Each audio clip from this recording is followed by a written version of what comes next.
ہیں, بڑے بڑے بادشاہ آئے ہیں, بڑے بڑے پہلوان آئے ہیں. اس پوری دنیا میں کوئی ایسی ذات نہیں ہے جس کا ایک ایک سیکنڈ محفوظ کر لیا گیا ہے, ایک ایک لمحہ محفوظ کر لیا گیا ہے. پوری کائنات میں اگر کوئی ذات ہے جس کا ایک ایک سیکنڈ محفوظ ہے, ایک ایک لمحہ محفوظ ہے, اس کا چلنا محفوظ ہے, اس کا بولنا محفوظ ہے, اس کا پانی پینا محفوظ ہے, اس کا دن میں جانا محفوظ ہے, اس کا سونا محفوظ ہے, اس کا مسکرانا محفوظ ہے, اس کا دیکھنا محفوظ ہے, تو سرور کائنات احمد مصطفیٰ محمد مصطفیٰ صلی اللہ تعالی علیہ وسلم کی ذات بابرکت ہے. جب وہ چلے ہیں تو صحابہ پکا اٹھے ہیں, وہ صحابہ رسول اللہ صلی اللہ تعالی علیہ وسلم. جب وہ بیٹھے ہیں تو صحابہ پکا اٹھے ہیں, وہ چلا تھا رسول اللہ صلی اللہ تعالی علیہ وسلم. جب وہ کھڑے ہوئے ہیں تو صحابہ پکا اٹھے ہیں, فقام رسول اللہ صلی اللہ تعالی علیہ وسلم. جب انہوں نے کچھ فرمایا ہے, جب انہوں نے کچھ حکم دیا ہے کہ صحابہ پکا اٹھے ہیں, تو قال رسول اللہ صلی اللہ تعالی علیہ وسلم. اگر مسکرایا نبی نے ہمارے کہ صحابہ نے پکارا ہے, فتبسم رسول اللہ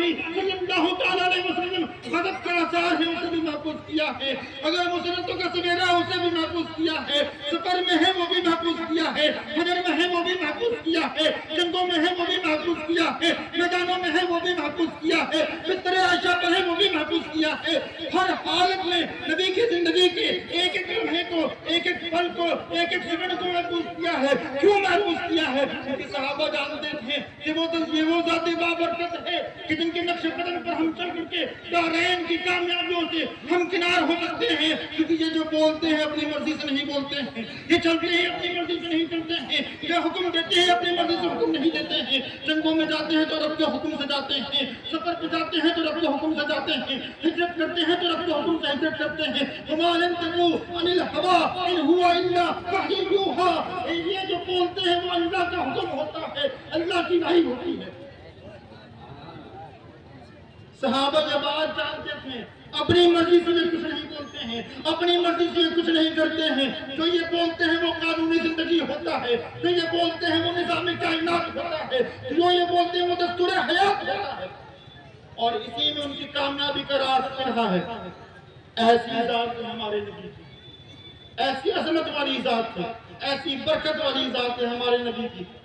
کسی کی تاریخ اس انداز میں مرتب نہیں کی گئی ہے, کسی کی سیرت, کسی کی زندگی پوری دنیا میں اس انداز میں مرتب نہیں کی گئی ہے جس انداز میں ہمارے نبی کی سیرت اور زندگی کو مرتب کیا گیا ہے. ایک سائنسداں تھا, اس نے ایک کتاب لکھی دی 100, اور اس نے 100 بڑے شخصیات جنہوں نے انسانیت کے لیے خدمت انجام دی, اس نے اس کتاب کا ذکر کیا. یعنی 100 ایسے لوگ شروع سے لے کر کے اس کے لکھنے تک, اس میں دانشور بھی ہیں, علماء بھی ہیں, جانکار بھی ہیں, بادشاہ بھی ہیں, سائنسدان بھی ہیں, پادری بھی ہیں, انبیاء بھی ہیں, رسول بھی ہیں. سب اس کتاب میں موجود ہیں. 100 لوگوں میں 100 لوگوں پر مشتمل ایک کتاب لکھی, 100 لوگوں کی زندگی کے بارے میں بتایا جنہوں نے کیا کام انجام دیا ہے اپنی زندگی میں. آپ کو جان کر کے خوشی ہوگی, پیشے سے سائنٹسٹ ہے, مذہب سے عیسائی ہے, مگر جس ذات کو اس نے سب سے پہلے نمبر پر رکھا ہے وہ کوئی اور ذات نہیں ہے, وہ ہمارے نبی احمد مصطفیٰ محمد مصطفیٰ صلی اللہ تعالی علیہ وسلم کی ذات بابرکت ہے. اس سے پوچھا گیا کہ تم تو مذہب سے عیسائی ہو, پیشے سے سائنٹسٹ ہو, اگر مذہب کی اگر بات دیکھی جائے, مذہب کا تناظر دیکھا جائے تو تمہیں سب سے پہلے عیسیٰ علیہ السلام کو رکھنا چاہیے تھا. اگر تمہارے پیشے کی بات دیکھی جائے تو کسی سائنٹسٹ کو سب سے پہلے رکھنا چاہیے تھا. آئنسٹائن ہے, اسے پہلے رکھتے, اور بھی دوسرے سائنسدان گزرے ہیں, اسے پہلے